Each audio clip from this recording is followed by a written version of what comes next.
Today we're going to be talking about the three branches of government. And what do we notice about these three pictures right here? They're all buildings. Are they all the same building? This one's definitely a different building. I wonder what building that is for. I wonder what goes in there. Have we seen this building before? It's on the news tons. That's the White House. Do you know who lives in the White House? The president lives in the White House. The president lives here. And this looks a lot like the White House, but it's not quite. So, this is the Supreme Court building, the Justice Building. So, what do you think, based on the title of our thing, what do we think we're going to talk about today? We're going to talk about the executive branch, the judicial branch, and the legislative branch. So today our objective will be that I will be able to identify and explain the functions of the three branches of government. I will also be able to identify the reasons for and describe the systems of checks and balances. Now, what are the three branches of government? This tree has three branches. What goes there? Let's see. We have these icons to help us out a little bit. So, there's one branch right here with just one single person. What can we think about for that one? Could be the executive branch. What about this gavel? Where have we seen that before? Have we seen it in a lot of movies and TV shows, perhaps? And who usually uses those gavels? Judges. So maybe the judicial branch. It sounds a lot like judge, but it's judicial. They're linked together. And then this branch, it's a little difficult to tell, but the judicial branch, or the legislative branch, is made up of a ton of people. So this branch is the legislative branch, because there's a ton of people. So we're going to talk about the executive branch, the legislative branch, and the judicial branch today. Let's start off with the legislative branch. Now tell me a few things that we notice about these pictures right here.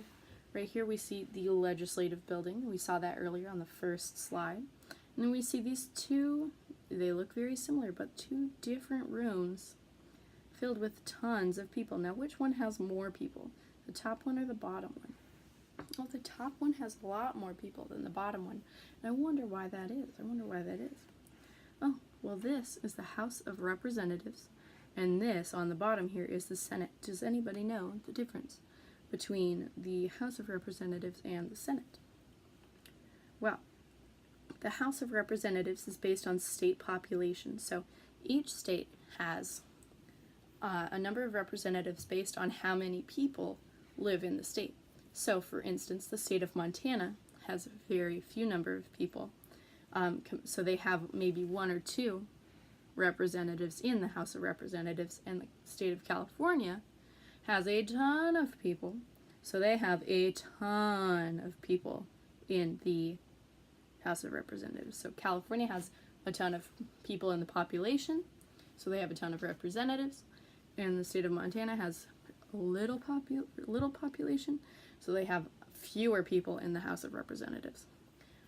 But in the Senate, you see that there are a lot fewer, and that's because each state only gets 2 representatives here. So if each state gets 2, how many people should be in the United States Senate? 100 people. 100 people should be in the Senate. So what does the legislative branch do? The legislative branch writes laws to be interpreted by the judicial branch, and it confirms or rejects presidential nominations, or the president gets to choose the justices for the Supreme Court. So the judges that are in the Supreme Court, the top court. Now we're going to talk about the executive branch. So what do we see here? What do we notice about some of these pictures? What about this very first one? Do we recognize this man right here? That is President Obama. He was a part of the executive branch a couple of years ago. And who is he talking to? He's talking to some army men. He's talking to some men in the army. And I wonder why he's talking to them. Is he just having a fun conversation, or is he doing it on purpose? And what about right here? Does anybody know this tradition in the United States? Every Thanksgiving, what does the president do? He pardons one turkey so that he may live to be free. And then this one, Wonder what this could mean. Veto. Does that sound nice or not nice? Does it seem like he's given a yes or no? Let's find out. The executive branch is the commander-in-chief. So, can you command turkeys? I don't think so. But can you command the army? Yes, you can command the army. So the president is commanding the army right here. He's not just having a fun little conversation. He's telling them what to do. He also pardons. That means he lets them go. So right here, the president is pardoning this turkey. He's letting that turkey go. The president also enforces the laws or vetoes the laws written by the legislative branch. The president's nominations or picks, his picks for the Supreme Court justices are also made by him. Now we'll talk about the judicial branch. So in the judicial branch, what do we see here? This gavel from before, like the judges. So who do you think are our judges? Is this our judge, or are these people our judges? And who picks the judges? The executive branch. We just discussed that, right? So each of these judges is picked by the executive branch. So the judicial branch is made up of justices. And who picks those people again?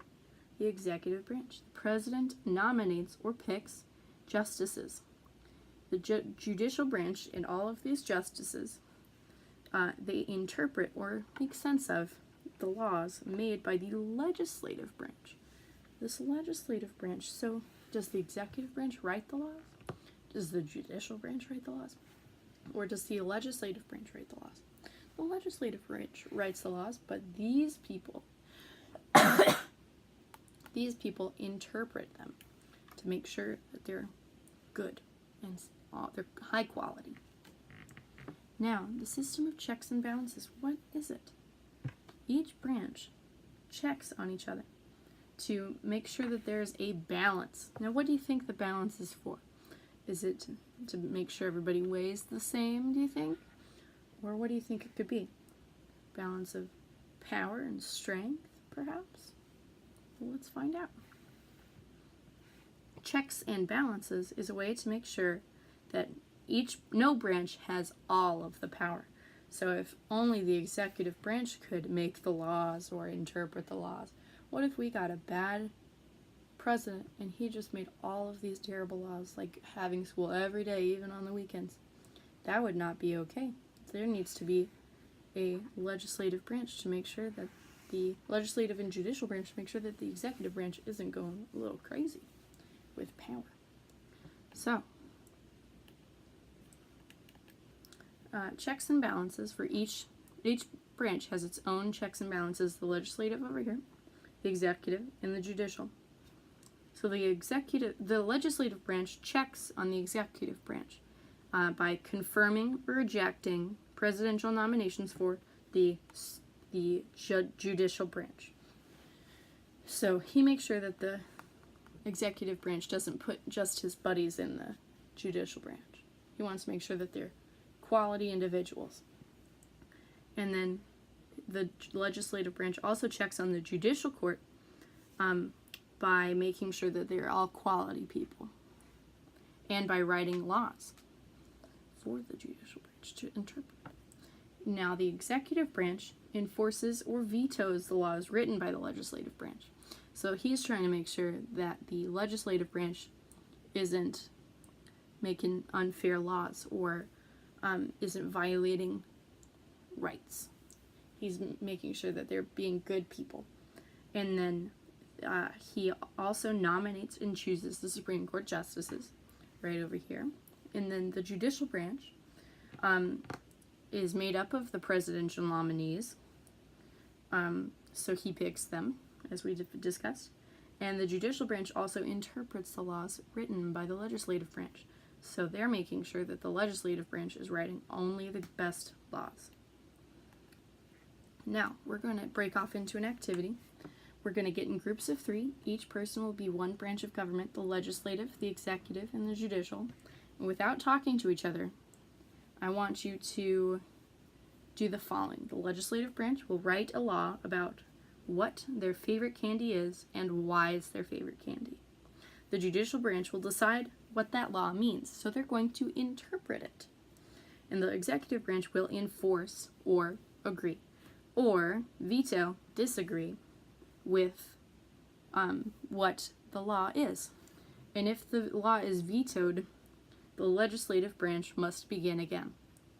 So, on your desk you have directions for each branch, some vocabulary words to use, as well as some sentence stems to help you get started if you get a little stuck or have a disagreement with a partner.